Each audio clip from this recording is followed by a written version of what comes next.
Efésios capítulo 1. Nós vamos ler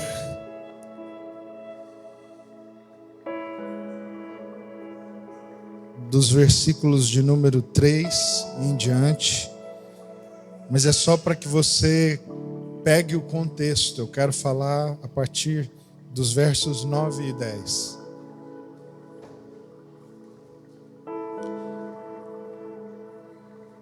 É até difícil para mim, a minha vontade era de dizer algumas coisas antes de ler esse texto, porque toda vez que eu vou ler esse texto eu tenho medo, porque eu só sei o que vai acontecer até ler esse texto. Depois que eu leio esse texto, eu não vou saber mais o que vai acontecer. Então por isso eu queria dizer algumas coisas e fico até com medo de ler o texto antes, porque depois que eu leio parece que eu ativo um outro modo de operação. E o que eu queria dizer, se eu não dizer antes do texto, pode ser que eu não consiga dizer mais depois.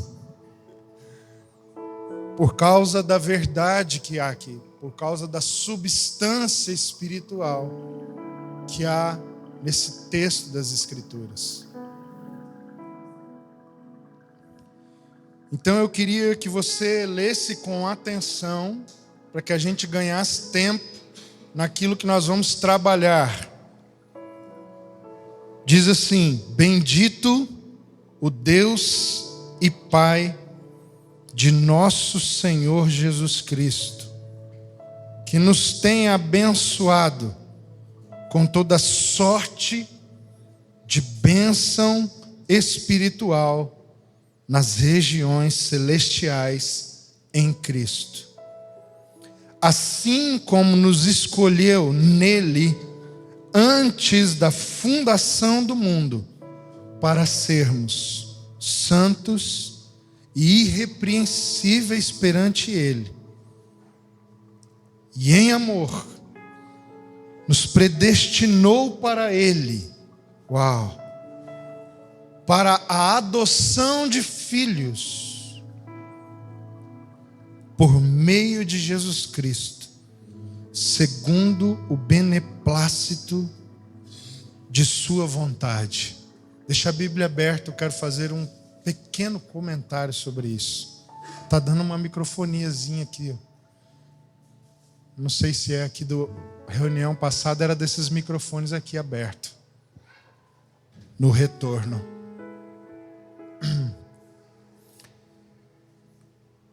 Olha o que possivelmente Paulo, ele está aqui declarando com muita força ao estabelecer os fundamentos da casa de Deus, que é para isso que ele está escrevendo esse texto. E ele, aqui eu quero chamar a atenção para o verso de número 5, porque ele é uma chave para todo o texto. Porque ele começa fazendo uma declaração extremamente forte, muito profunda,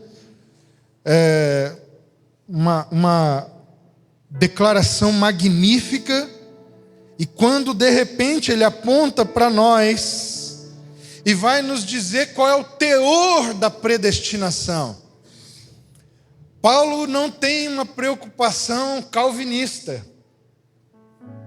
Paulo não tem um combate arminiano acontecendo dentro dele.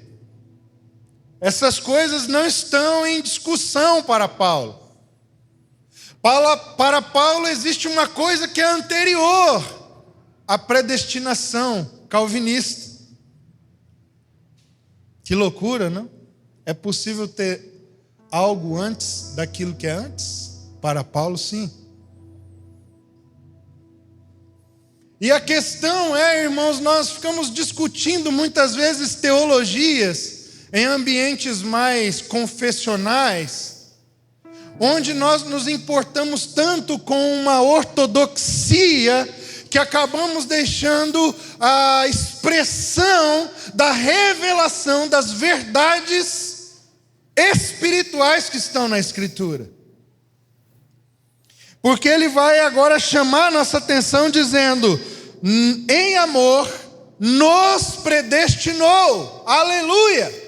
Diga glória a Deus. Mas qual é o teor maior da predestinação que há para Paulo é a predestinação para o propósito.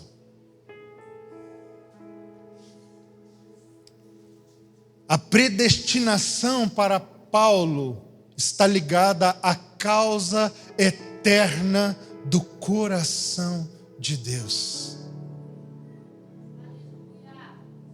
Sabe, irmão, e eu não quero entrar nos méritos dessa discussão mais superficial, secundária. O fato é que, Leandro,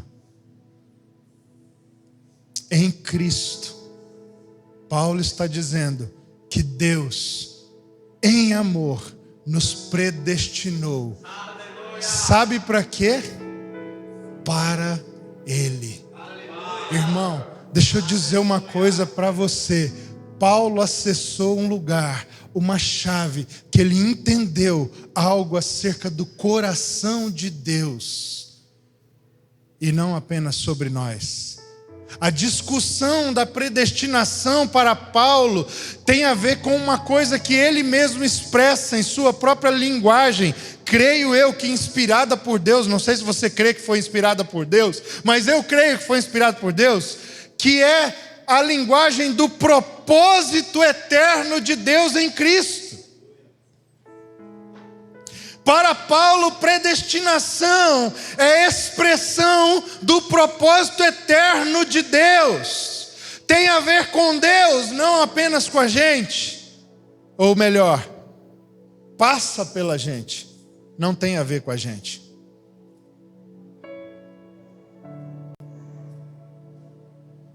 Vocês estão me ouvindo? Eu queria que você pegasse essa chave. Porque se você não entender nada do que eu vou falar aqui hoje, nessa manhã, mas entender esse ponto, talvez o sentido da sua vida, talvez a causa dos seus dias, a forma como você trabalha, a forma como você cuida dos seus filhos, a forma como você estabelece seus sonhos, será afetada definitivamente.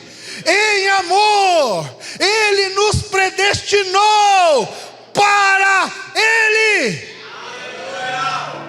Esse é o sentido da nossa vida. É sermos dele.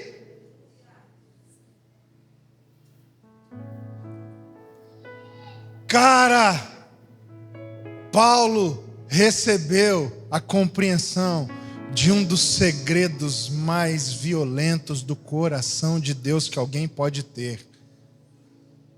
O que aconteceu antes de tudo o que aconteceu é porque Deus nos fez para sermos dele. Você tem noção que é? Eu acho, não sei se você entende isso. As minhas palavras, elas são muito limitadas para dizer o que está por trás disso aqui. Saber que toda a minha vida, todo mundo ao meu redor tem uma causa, e a causa é: Ele nos predestinou para Ele. Qual é o sentido último então da nossa história? É sermos dele, é vivermos para Ele, é conhecermos a Ele. Sabe, irmãos, Paulo está aqui de alguma forma dizendo: não se preocupe com o que as igrejas estão fazendo. Ele predestinou vocês para Ele. Não discutam as coisas triviais de como fazer o negócio de vocês crescer. Ele predestinou vocês para Ele. Uau! Por quê? Porque isso muda completamente, Andrei, a rota das nossas prioridades. Com o que você mais tem gastado a sua vida? Em viver de acordo com a predestinação de Deus? Ou você está andando, tornando a predestinação de Deus uma coisa difícil de acontecer, de se concretizar na tua vida? Deixa eu perguntar uma coisa para você aqui nessa manhã. Com o que você mais tem gastado os seus dias em tornar isso aqui cumprido, ou em tornar isso aqui quase impossível de ser cumprido. Você corre de Deus, ou o teu jeito de administrar teu tempo, tua vida, faz você correr para Deus? Porque aqui está uma linha final que deve ser encurtada, não aumentada. Mas muitas vezes nós, ao nascermos de novo em Cristo, corremos para longe, e Deus parece que tem que nos puxar e nos atrair, sendo que crescer em Cristo para Paulo significa diminuir a distância cada vez mais, até chegar o dia da plenitude. A plenitude é, se fomos predestinados para Ele, chegamos ao destino final, nele mesmo. Encontramos com a nossa vida, com o nosso crescimento, o desejo de Deus, que é que fôssemos dele. Quando Paulo usa a expressão em amor nos predestinou para ele, ele não está falando apenas de a consagração do nosso serviço, mas de uma entranhável relação de amor. O propósito que Paulo está trazendo aqui, revelado como um segredo, não tem a ver com dedicarmos as coisas que fazemos a Deus, mas em corrermos para o centro do seu coração, para conhecê-lo como Ele é. Tem a ver com a consagração do nosso eu, do nosso interior, e não com a consagração das nossas mãos. Você está aí? Ou seja, no final, não é entregarmos aquilo que fizemos, é estarmos dentro dele. Ele nos predestinou para Ele. Só tem um jeito de você viver essa realidade, é se todos os dias você dá mais um passo para dentro do seu coração, não para fora, mais distante. Mesmo que você diga, eu conheço o Senhor e estou fazendo isso para servi-lo, muitas vezes, em nome de servir a Deus, nós nos distanciamos dessa predestinação. Agora escute, e aqui eu abro um parênteses, não creio que isso tenha a ver com salvação. Então é possível que um salvo esteja distante, mas não é possível que um filho maduro se distancie. Sabe por quê? Porque a sequência do texto, e lembra, não é sobre isso que eu quero falar. A sequência do texto diz, nos predestinou para Ele, para a adoção de filhos. Vocês estão aí? Paulo usa, por que eu digo que isso não tem a ver com salvação? Porque a expressão de para a adoção de filhos, ele usa cuidadosamente, meticulosamente, a escolha da palavra grega, huiotesia. Huiotesia, irmãos, é colocado na posição de um filho maduro. Não é um filho salvo, é um filho que alcançou o lugar de tomar a herança do pai e administrar os seus negócios. Vocês estão aí? Ruiotesias não é para quem nasceu, é para quem cresceu em Cristo Jesus. O que Paulo está dizendo é que Ele nos predestinou para Ele. E o que significa ser predestinado para Ele? Significa ter recebido a adoção de filhos. Ele está explicando. Para a adoção de filhos, ou seja, em amor Ele nos predestinou para Ele. O que isso significa? Sermos adotados como filhos. Só que o texto grego não diz literalmente para a adoção de filhos, diz para ser posicionado no lugar preparado para um filho que amadureceu. Ruiotesia significa o movimento de um filho adulto. Ele nos predestinou em amor para chegarmos em uma estatura, irmãos. E nessa estatura nós vamos viver para Ele, viver nele, fazer tudo o que fizermos para a sua glória. Agora, se eu só nasci em Cristo, eu serei salvo. Mas talvez eu não satisfarei o desejo do seu coração, porque aqui em Efésios, em amor, nos predestinou para Ele. Não fala de salvação, fala de uma plenificação, de uma união profunda entre o homem criado à sua imagem e semelhança e Ele mesmo, nos tornarmos como Ele é. Uau! Deus, desde antes da criação do mundo, desejou que nós fôssemos feitos, e a criação existe desde Gênesis até o último dia descrito por Apocalipse, para satisfazer Efésios 1:5. Porque existe toda a história do mundo, o universo criado, as escrituras, Jesus encarnou. Porque existiram todas as coisas e ainda existirão? Porque em amor Ele nos predestinou para Ele. Isso não tem a ver apenas com o que fazemos, tem a ver com um lugar de satisfação e plenitude que só a intimidade profunda e plena pode nos levar.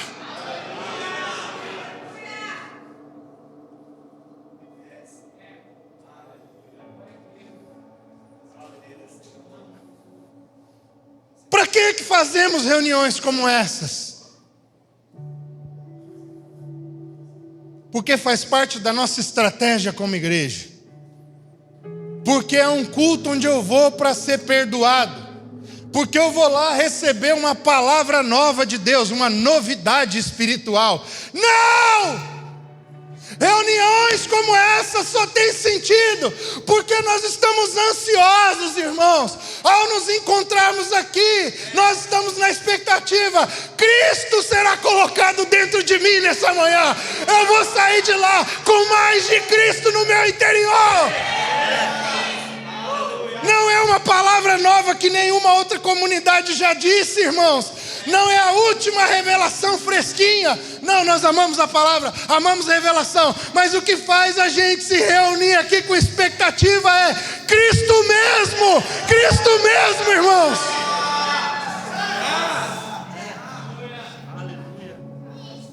Não tem a ver com a nossa estratégia definida em dezembro do ano passado. Em 2025 nós nos vamos reunir aqui por causa da estratégia definida hoje. Nós vamos nos reunir todos os dias neste ano por uma expectativa. Em amor. Ele nos predestinou para Ele. E o único jeito que tem de eu andar para Ele e não para fora dele é se cada dia que eu me reúno com os meus irmãos, um pouco mais de Cristo é colocado dentro de mim. Eu não sei você, irmãos, mas eu quero, eu preciso, eu necessito sair daqui hoje com um pouco mais de Cristo enchendo o meu eu, o meu ser.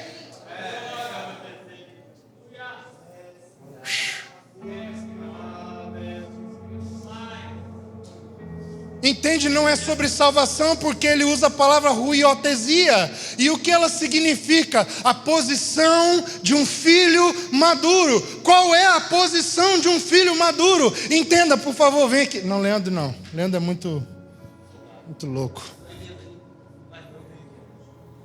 Vem aqui, filho, você. Você que é cheio das expressões artísticas, teatrais. Olha, o que acontece no mundo... Você está vendo ela aí? Vem aqui, filho, vem aqui. Não planejamos isso antes. Quando um filho nasce, espiritualmente, pelo poder do Espírito, que faz, como disse Jesus, nascer da água e do Espírito, ele nasce o mais distante possível, vai lá na ponta, que alguém pode estar de Deus ao nascer de novo. E aí, o Senhor diz, em amor, nos predestinou.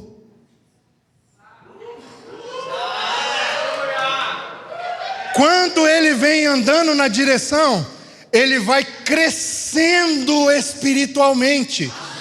E quando ele se afasta, caso ele ande na contramão da proximidade, ele vai se tornando imaturo. Se ele vem na direção, ele cresce. Mas se ele faz escolhas, toma decisões que o distanciam do coração do Pai, ele vai andando e perdendo tempo, e o tempo em que ele deveria estar crescendo, ele está se tornando imaturo. Ele não diminui depois que ele alcança algo, mas ele cresce por fora, por dentro continuando do mesmo tamanho que já tinha com o que ele tinha alcançado. E isso se chama imaturidade. Obrigado. Deu para entender? Então, quando alguém nasce espiritualmente, ele está no ponto mais distante possível para alguém que tem o Espírito. Não tem como ficar mais distante. Então, o que é ser predestinado? É, ao nascer, andar na direção. Deus não está preocupado com coisas que encantam os nossos olhos, Leandro. O que Ele quer mesmo é olhar assim e falar, cara, Leandro está chegando. Ele está pertinho. Ele nos predestinou para Ele. Qual é o ponto de referência dessa predestinação, Janaína? Qual é o ponto de referência? Janaína? Está aí, minha filha? Qual é o ponto de referência dessa predestinação, Irlã? Qual é o ponto dessa predestinação, Jaqueline? Deus mesmo, Ele nos predestinou em amor. Aí agora Ele vai dar a direção para Ele. Onde é que está a referência dessa predestinação? No próprio Deus. Não importa onde você nasceu, a referência dessa predestinação é Ele. Foi no Brasil, foi na América, foi em Rondônia, no Mato Grosso, foi na Batista, na Assembleia, no Tameão, na rua, ouvindo a palavra. Não importa onde seja que você apareceu no reino de Deus, no mundo espiritual, você tem uma direção agora. Vá para Ele, vá para Ele, vá para Ele.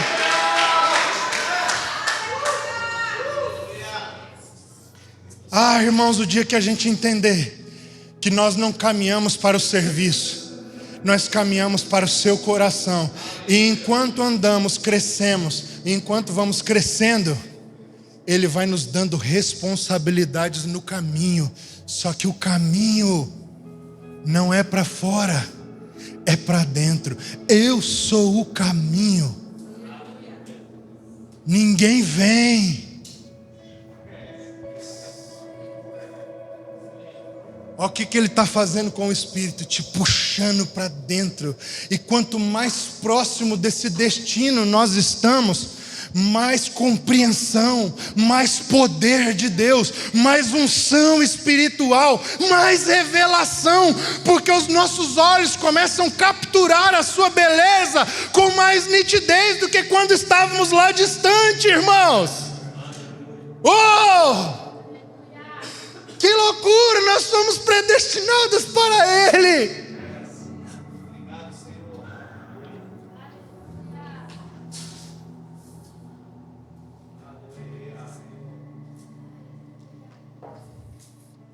Escute, vamos enganchar aqui. Outro dia. Qual é a oração, a principal oração que Jesus fez? A principal oração que Jesus fez: João 17. E qual é a essência, o centro da oração de Jesus em João 17? A relação dele com o Pai. Quem mais? Alisson, fala aí, você que pregou sobre isso. Qual é a essência principal de João 17? Para que onde eu estiver, vocês estejam também. Porém, Jesus diz que tem um propósito, para que o mundo creia. Tudo que ele fala, a relação com o Pai, a relação, por causa da relação com o Pai que ele oferece aos discípulos, o tipo de DNA que essa relação propõe, o tipo de movimentação, unidade, que essa relação propõe a partir da comunhão, tudo isso, ele diz, tem uma causa, para que o mundo creia. Eu queria que você entendesse uma coisa simples, porque isso tem a ver com a predestinação de Efésios. Qual é o cumprimento da oração de João 17? Que aqueles que nasceram andem o caminho e cheguem ao coração de Deus em Cristo, para que onde eu estou, vós estejais também. Esse é o desejo. Só que para que esse caminho seja percorrido, enquanto os filhos, levanta aí você, levanta você também, cada um de vocês fica assim longe de mim, lá numa direção. Levanta aí, Bacon.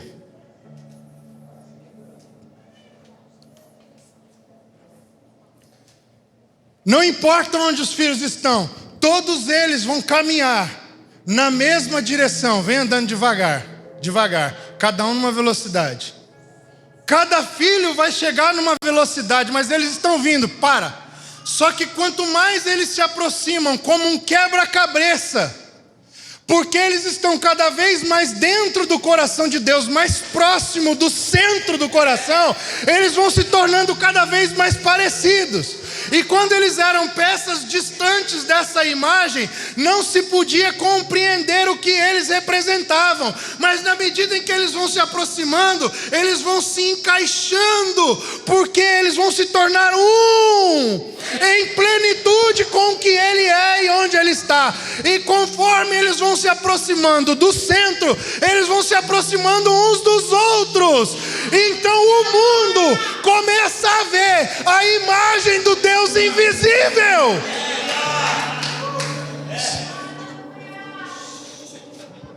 Eles vão se aproximando e se encaixando. Algumas peças são maiores, outras peças são menores. Mas a verdade é, se você já montou um quebra-cabeça, chega um momento do quebra-cabeça que algumas peças começam a se unir antes de serem encaixadas na imagem.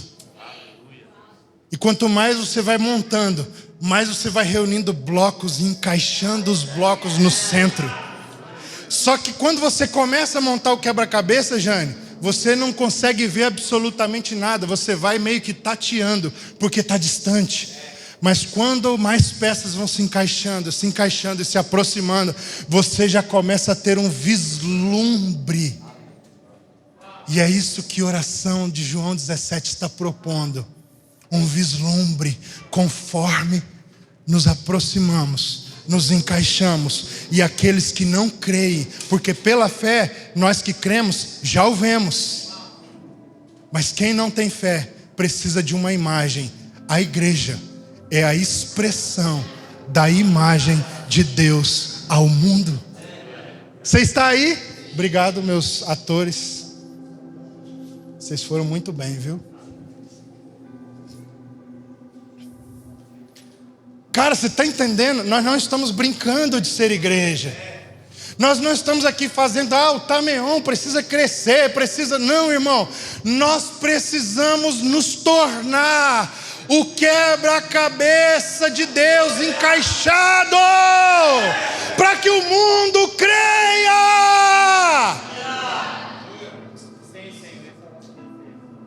Ele em amor nos predestinou para Ele, irmão. O segredo do propósito eterno está enquanto o nosso coração anseia todos os dias e deseja estar com Ele definitivamente para sempre. E eu não estou falando de escatologia, eu estou falando de adoração.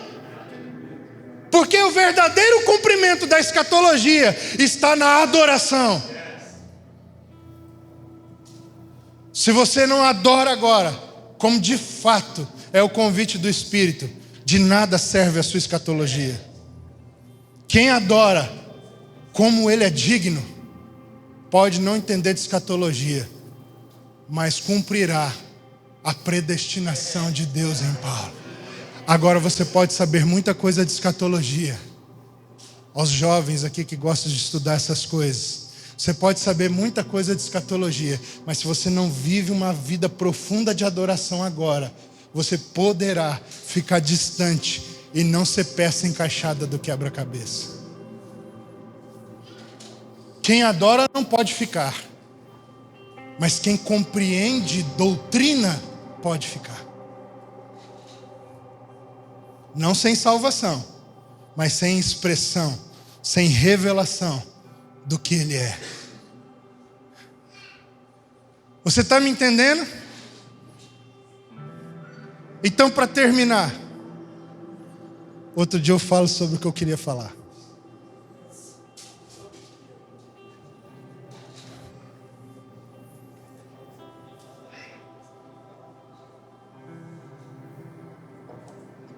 Em Gênesis capítulo 1, versículo 26 e 27. Abra comigo, por favor.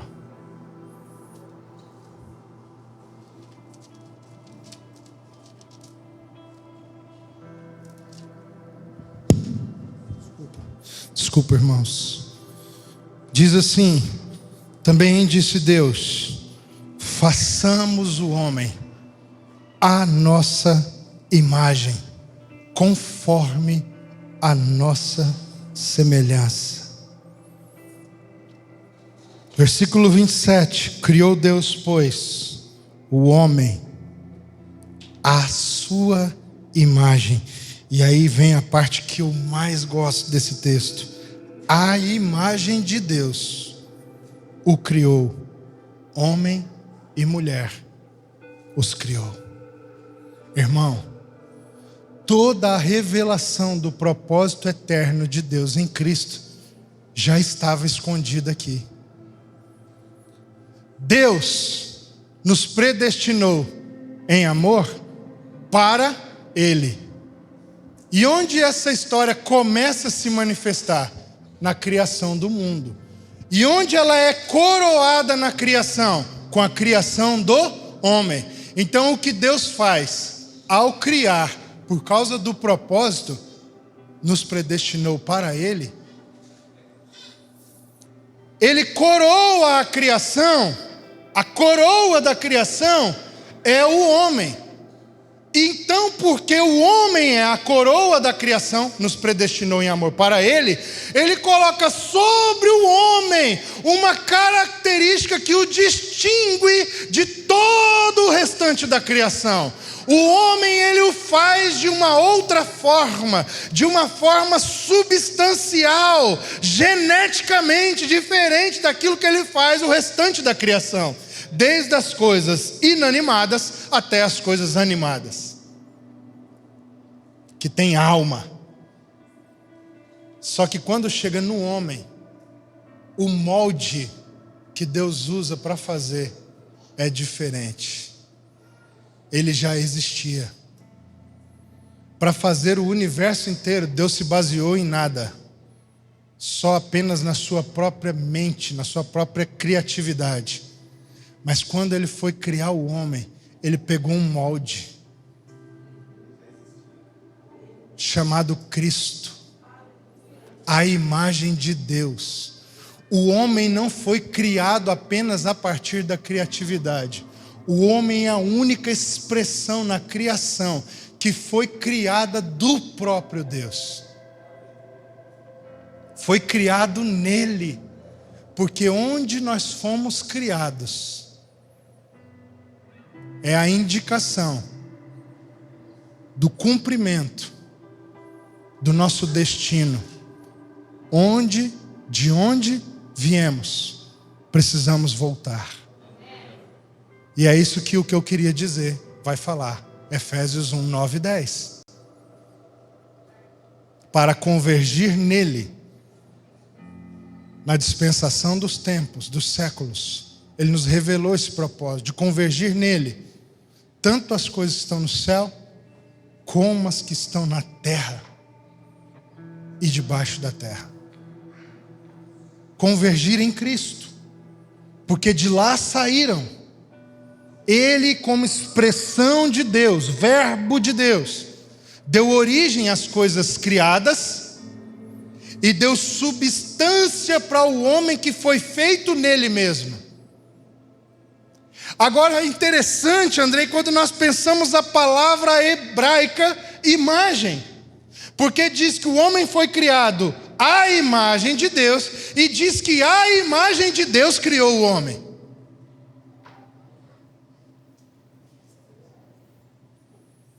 E essa palavra, ela tem a ver com um reflexo. Então presta atenção, Deus tem um propósito eterno. Que todas as coisas, ao conhecerem a sua essência, em amor, se voltem para Ele em uma profunda e eterna relação de amor, chamada comunhão. Amém? Por isso ele diz, fomos chamados a participar da comunhão de seu Filho. Por isso ele diz aos Romanos capítulo 1 que nós fomos criados para sermos dele. Por isso em Efésios capítulo 1, versículo 5, ele diz que nos predestinou em amor para ele. Isso indica a profundidade, a proximidade e o tempo dessa relação eterno.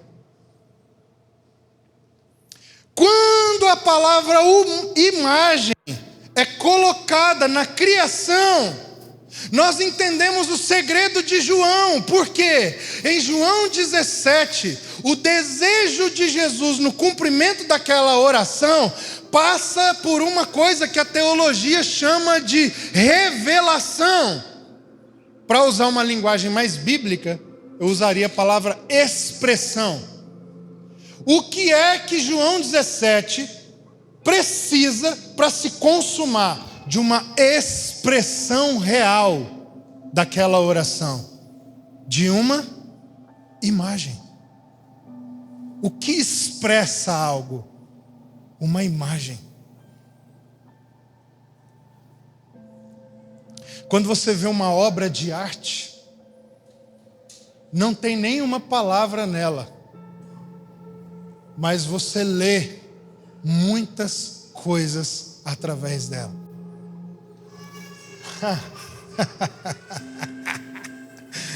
Irmãos, o apóstolo Paulo diz aos Efésios, e também usa uma palavra semelhante aos Colossenses, que indica de que nós somos o poema de Deus. Você sabe o que significa a palavra poema? Feitura. O texto traduz, por exemplo, João Ferreira traduz com a expressão feitura dele. Sabe o que significa a palavra poema, que é a palavra grega? Obra-prima. Deus criou muitas obras, mas quando Ele foi fazer a imagem dele, Ele fez a sua obra-prima. É a obra do artista. Todo o trabalho de um artista tem um epicentro, tem uma coluna, tem um ápice tem um êxtase da sua criação. E isso é chamado na arte de obra-prima. E essa expressão que Paulo utiliza do vocabulário grego de sua época para dizer o que foi que Deus fez quando Ele nos criou. Você quer saber quem é esse artista? O que ele está falando? O que ele quer dizer a toda a criação? Olhem para a sua obra-prima. Eu queria que você entendesse isso para a gente fechar. É que existem duas coisas que são as mais importantes para a vida da igreja. Entender que cumprir a vontade eterna de Deus é ir para Ele, e isso fala de uma vida de intimidade profunda e de um anseio que faz todas as outras coisas parecerem menos importantes, triviais, que sem graça. Trabalhar, sem graça. Família, sem graça. Igreja, sem graça. Top mesmo é conhecer o Senhor. Se essas coisas cooperarem, nós as admitimos. Se elas não cooperarem, nós nos afastamos dela. Esse é o ponto central da existência de quem foi redimido pelo Espírito. Mas a segunda coisa é que nós fomos chamados para Ele, para que enquanto andamos na sua direção, nos tornemos a pintura final, o quadro revelado. E conforme as cores vão surgindo nesse quadro, nessa pintura, os desenhos vão ficando definitivos, a criação que está ao redor de nós vai nos olhando e vai falando: uau! Agora eu estou entendendo o que Deus fez. Agora eu estou começando a entender o coração desse Deus.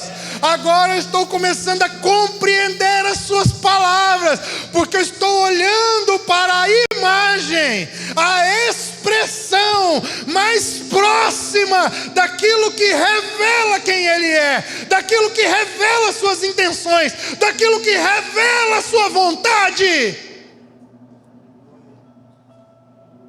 O mundo deveria olhar para nós, irmãos, e ser instigado a se aproximar de Deus, porque quando eles veem as pedras se ajuntando, eles veem a imagem formada pelo quebra-cabeças chamado Igreja de Jesus. E eles veem que quanto mais revelação nós temos da sua imagem, significa mais comunhão perfeita e plena com quem Ele mesmo é. E quando as pessoas veem gente que tem comunhão com Deus, elas sentem vontade de ter a mesma comunhão com Deus que a gente tem. E dentro delas, o instinto eterno que elas possuem é despertado para o conhecimento de Deus. Nós precisamos entender que a melhor forma de evangelizarmos toda a criação, não só os homens caídos, porque evangelizar é para a criação também, irmão, não é só para os homens caídos, envolve todo o cosmos. O melhor jeito é com uma profunda e verdadeira adoração que resulta em nós em intimidade com Deus. Evangelismo com palavras é necessário, extremamente necessário. Nós podemos deixar isso descartado ou empoeirado numa prateleira? De forma alguma. Mas a forma mais poderosa é quando alguém que conhece a Deus na intimidade chega no ambiente e na maioria das vezes ele não precisa dizer nenhuma palavra. O homem que está cego do conhecimento de Cristo começa a sentir uma coisa dentro dele, uma vontade de chorar. Cara, eu não sei, mas você entrou aqui hoje e nossa, eu tô com a vontade de falar que eu tô lá, eu e minha mulher estamos para se separar. Eu não sei, eu nunca te vi, mas tá uma coceira aqui dentro, eu não estou conseguindo segurar.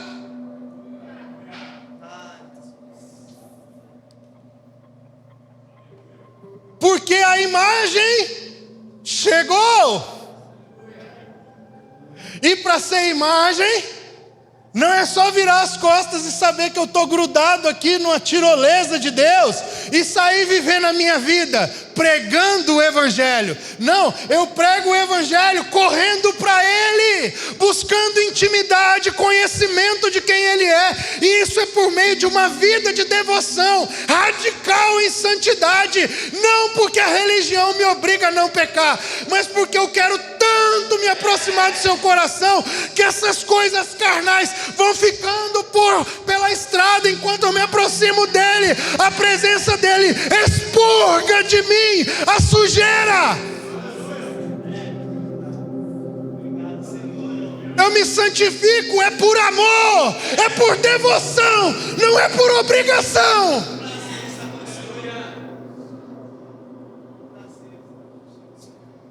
Se você se santifica por uma obrigação religiosa,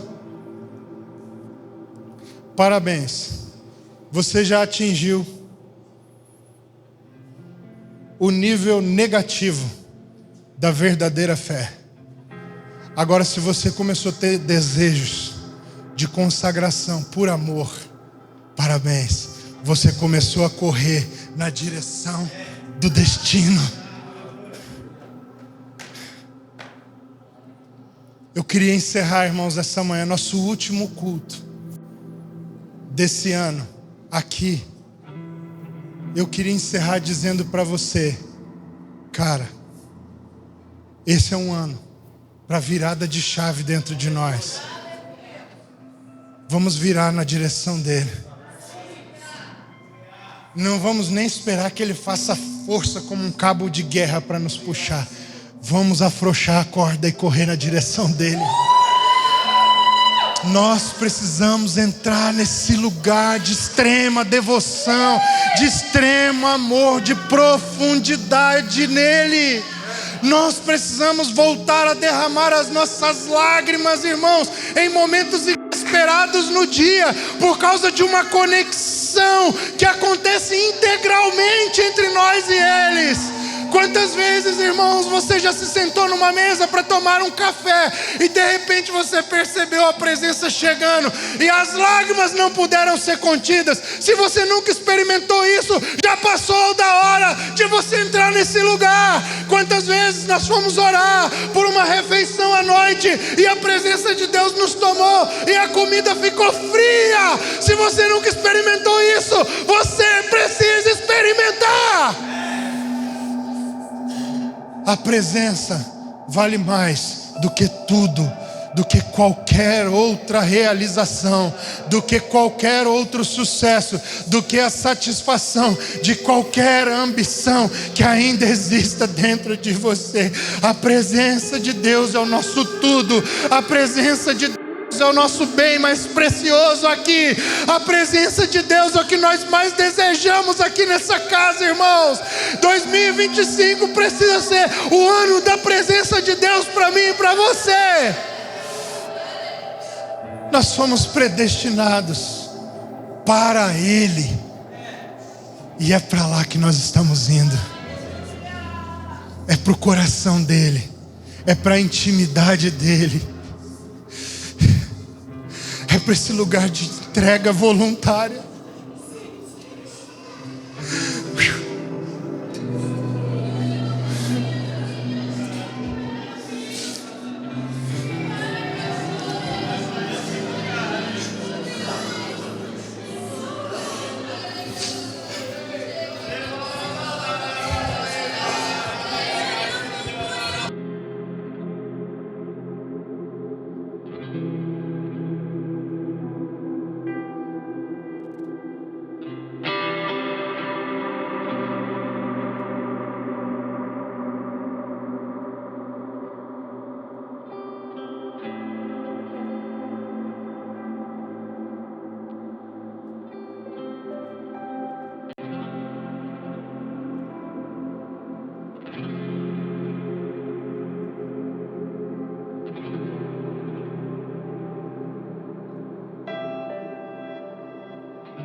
Escute isso, e eu encerro aqui. Em Êxodo, no capítulo de número 25, Deus havia tirado Israel do Egito e começado com eles uma história a partir do Sinai, no deserto. A lei havia sido entregue. Moisés havia visto um modelo lá em cima. E aí então ele vai começar a edificar um tabernáculo para Deus. Olha o que diz aqui, pastor Fábio, no capítulo 25 de Êxodo. Disse o Senhor a Moisés: fala aos filhos de Israel que me tragam oferta de todo homem cujo coração o mover voluntariamente. Dele recebereis a minha oferta. Só que é lindo esse texto, e eu já vi muitos pastores inclusive darem palavra de oferta sobre ele. Só que esse texto aqui não é sobre oferta. Esse texto aqui é sobre Efésios 1:5.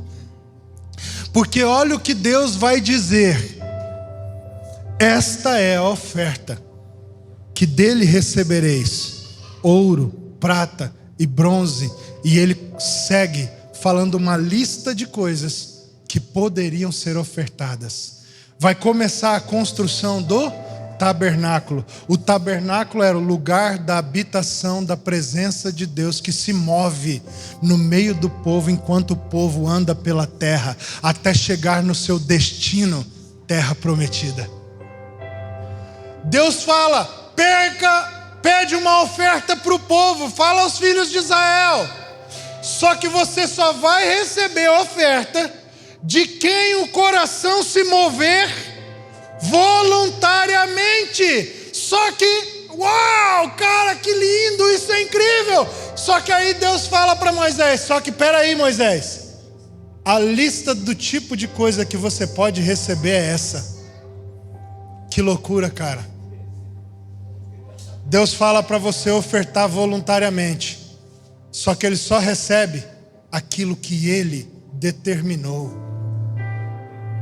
Ele diz para você: oferta voluntariamente, porque se não for voluntária eu não recebo. Mas quando você vai dar oferta voluntária, ele só aceita se for aquilo que já está no seu coração. Ah, irmão, esse é o tipo de oferta que eu quero levantar aqui nessa casa.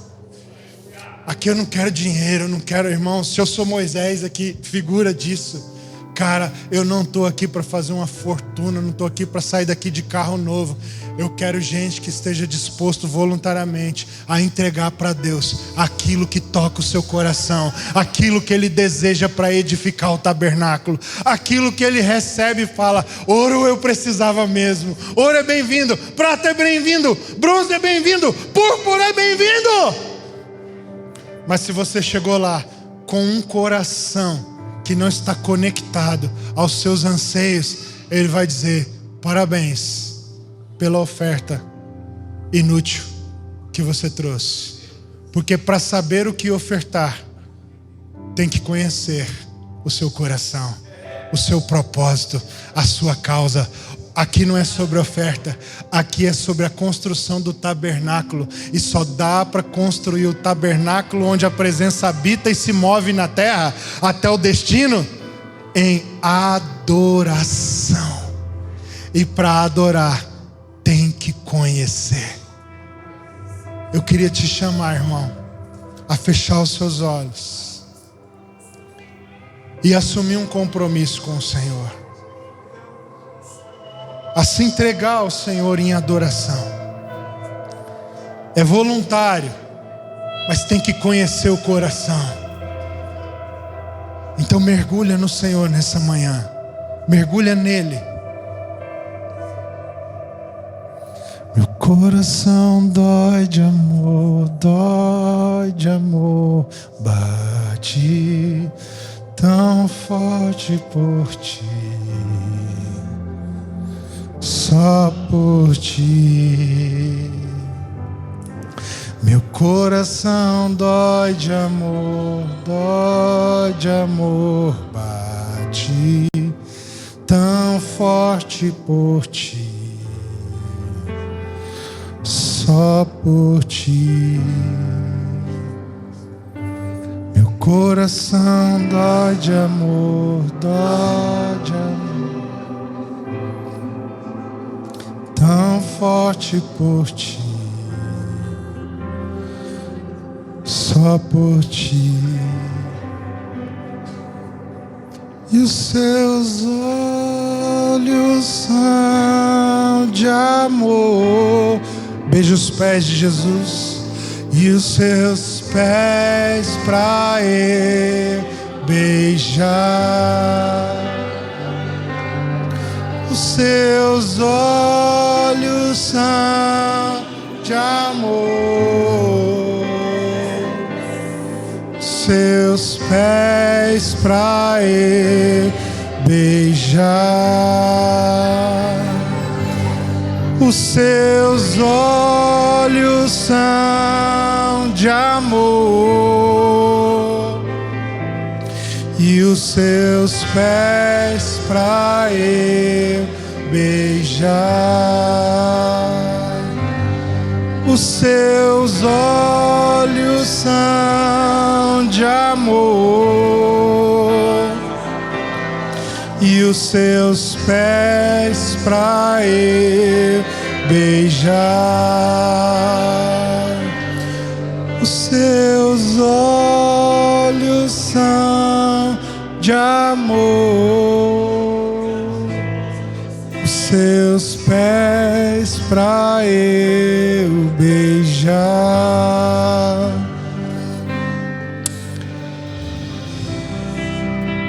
Que você seja cheio de uma paixão que constrange. Que você seja cheio, meu irmão, minha irmã, de uma devoção que faz mudanças na programação, que altera agendas que você estabeleceu.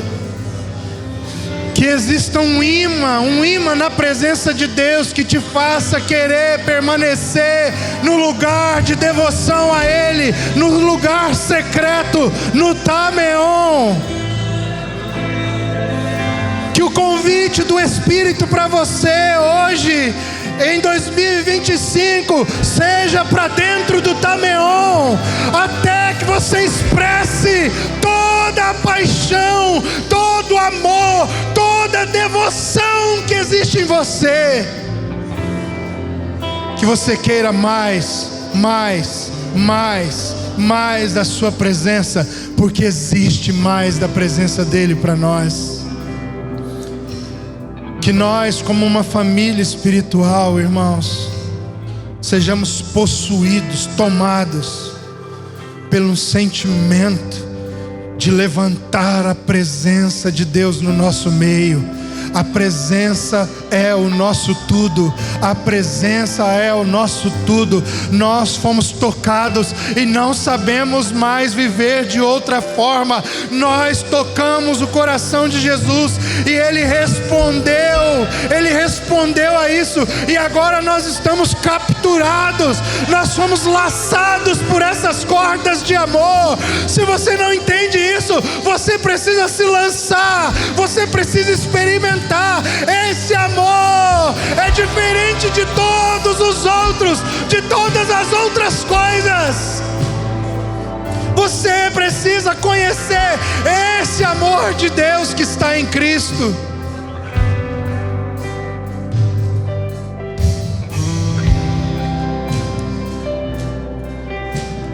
Nós te adoramos, Senhor. Tira de nós a vida normal, a vida sem sentido, a vida vazia. Tira de nós a vida onde apenas vemos os dias passarem e temos uma religião cristã. Não, nós queremos uma profunda e íntima comunhão de amor eterno. Estamos indo na direção do centro de todas as coisas, o coração do nosso Senhor. Nós oramos em nome de Jesus. Em nome de Jesus.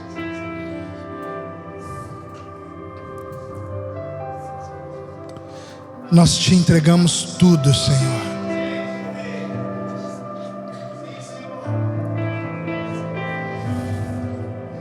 Nós te damos tudo, Senhor.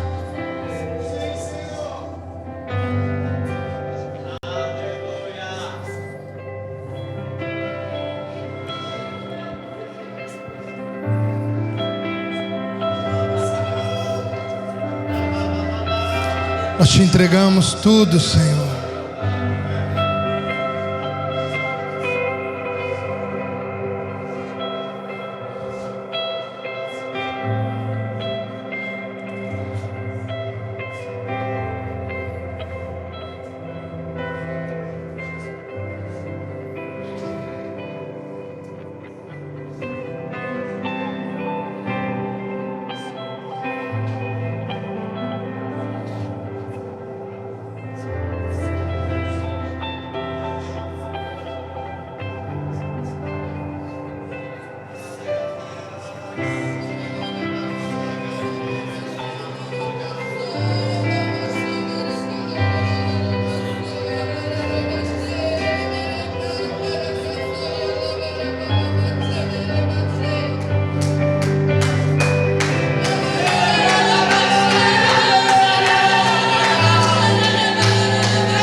Tudo que eu tenho aos teus pés, tudo que eu tenho é teu. Tudo que eu tenho aos teus pés, tudo que eu tenho é teu. Jesus, como eu te amo, tanto, tanto. Não há outro como tu. Ah, como eu te amo.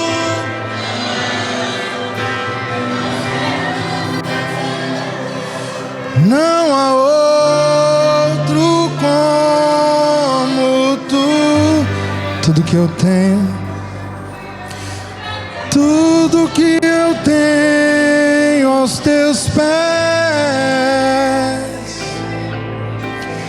tudo que eu tenho é teu.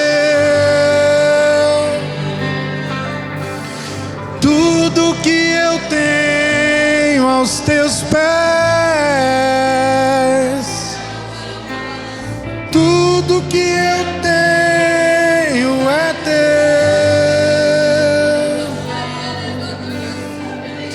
Tudo que eu tenho aos teus pés, tudo que eu tenho é teu. Jesus, como eu te amo, tanto, tanto. Não há outro. Ah, como eu te amo, tanto.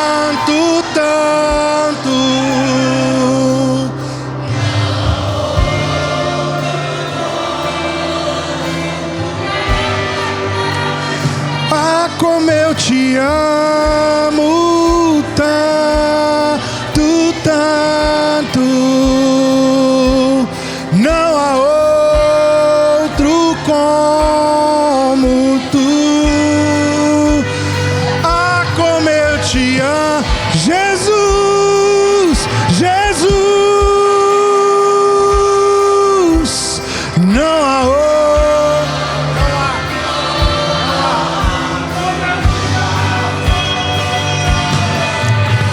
Não há,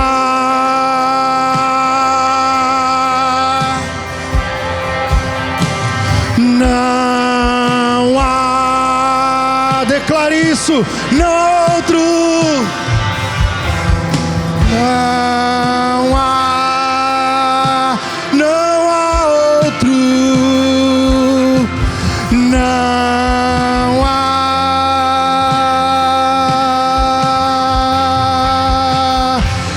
Tudo que eu tenho aos teus pés,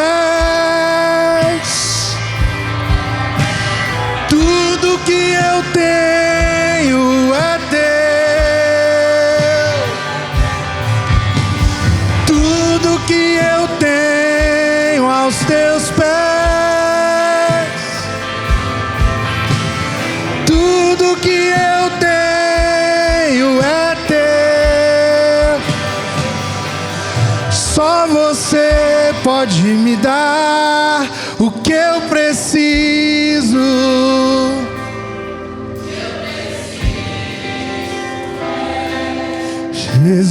Jesus, diga isso. E só você pode me dar o que eu preciso.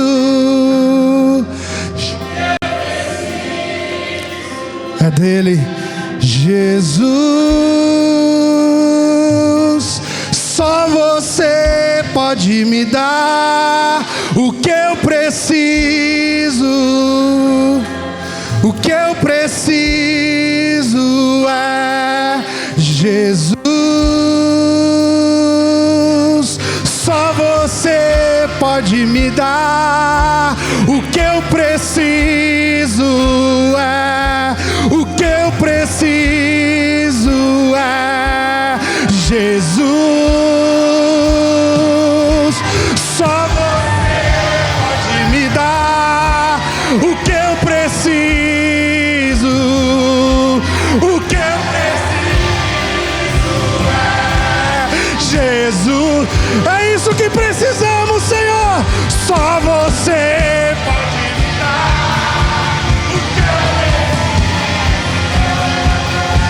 o que eu preciso é Jesus.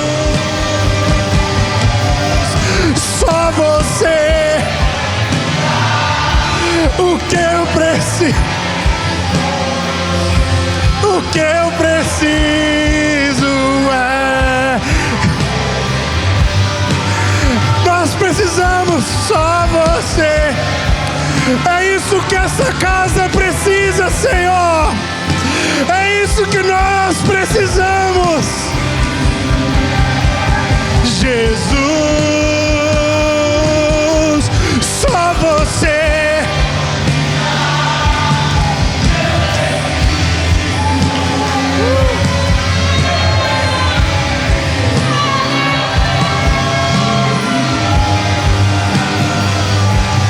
Só você. Só você. O que eu preciso é Jesus. Jesus, como eu te amo tanto, tanto. Não há outro com. Não há.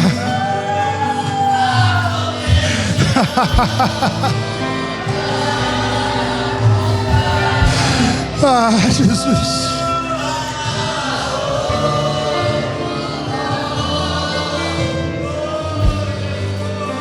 Jesus, como eu te amo tanto, tanto. Não há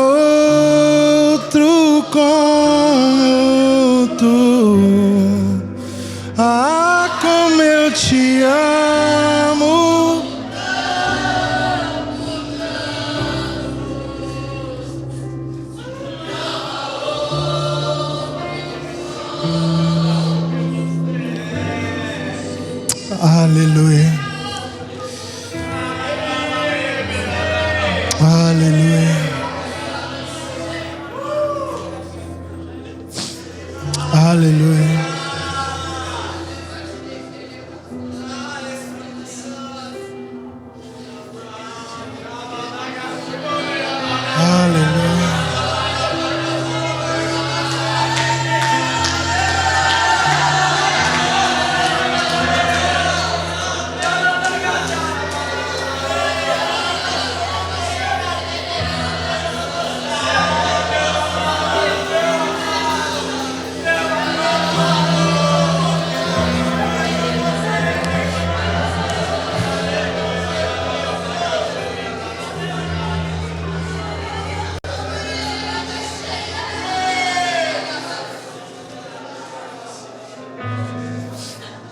Aleluia.